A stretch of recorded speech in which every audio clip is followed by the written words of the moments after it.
Papaya sa tinula? Sinong bobo nagsabi na lagyan mo ng papaya sa tinula?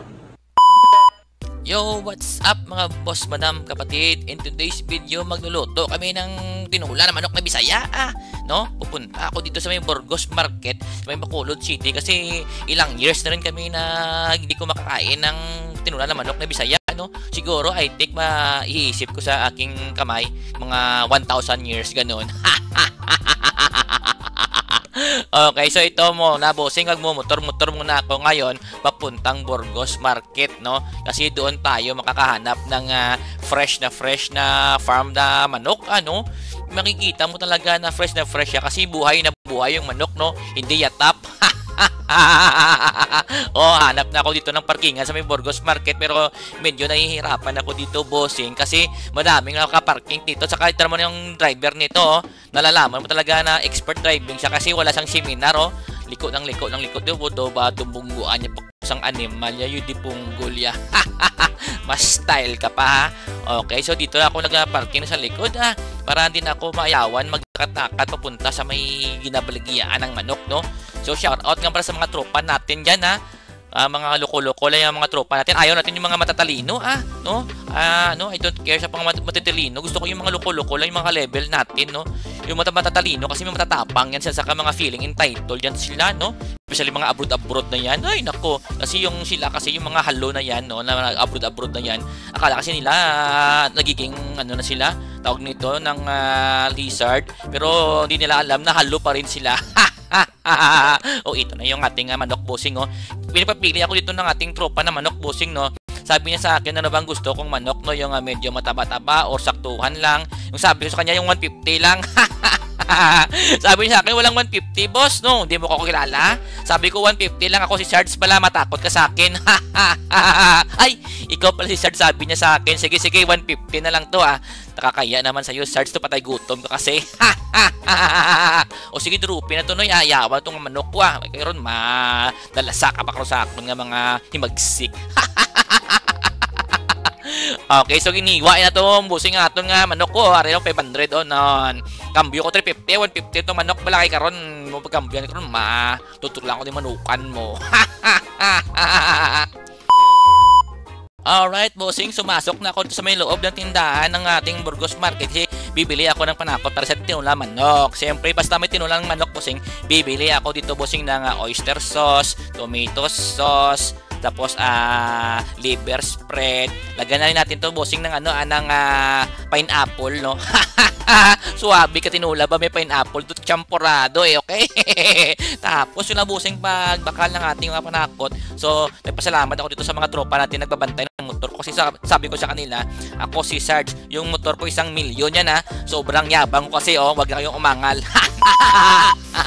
So nandito na ako sa bahay, bossing, pinakita ko sa yung 150 na manok lang, Sabi niya sa akin, 600, sabi niya 150 lang yun, Noy, no? Di mo ko kilala si Sarge, ako, Noy. Baka kugin kita dyan, ng mahigpit.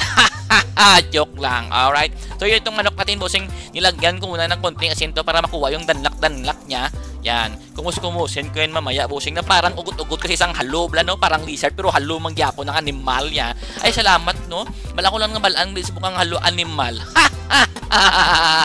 So yan, matapos nating nilisin yung manok natin, bossing, ipiparar natin agad yung ating pugon, Ayan, so tamang linis-linis lang ng ating kalaha, and then lagay ng mantika. Alright, kunti-kunti lang, Tapos ito na yung proseso natin, bossing. Igisa-gisa na natin yung ating mga panakot, okay. Ilumla ko muna yung bawang saka yung sibuyas bombay dito, bossing, no?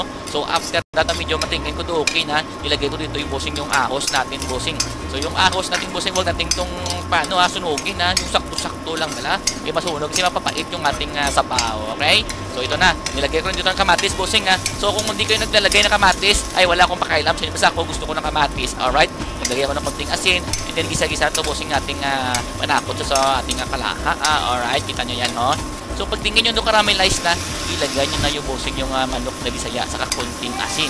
Alright, walang tubig muna, hayaan natin sa pumatas, no? O, kita nyo yan, no? Hindi nyo na alam, no? Hindi nyo alam, no? O, diba? Kasi di kayo nag-schooling ng, ng culinary arts. No, halo. Ay, para sa kilala ko, nagpa-abroad lang ang halo mangyapon. Alright, ito na siya. Okay? So medyo nabsan sa ating tubig dito, bossing. So konting himas-himas lang to.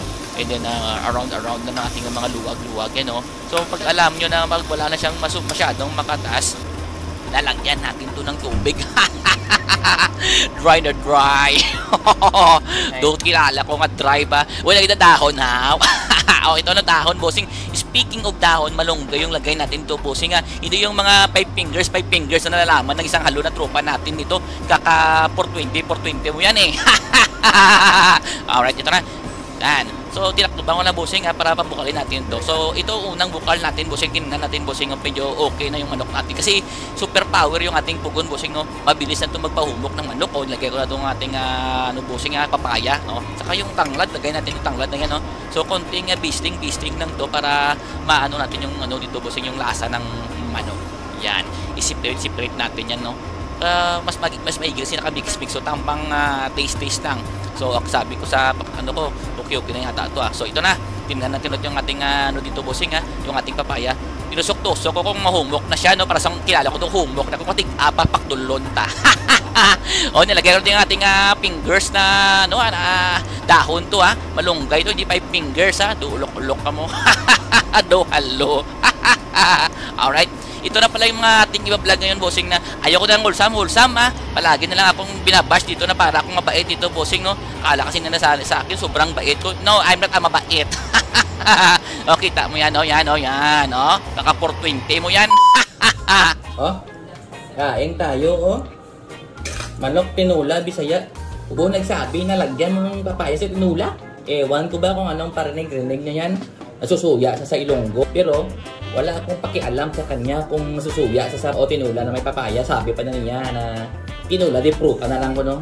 Ako, mas masarap talaga ang tinula sa papaya.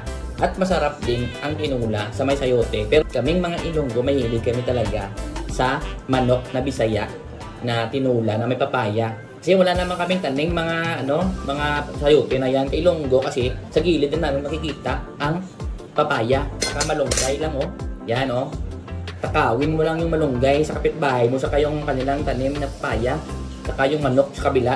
Takawin mo rin, meron ka ng tinula na manok na papaya. O, diba?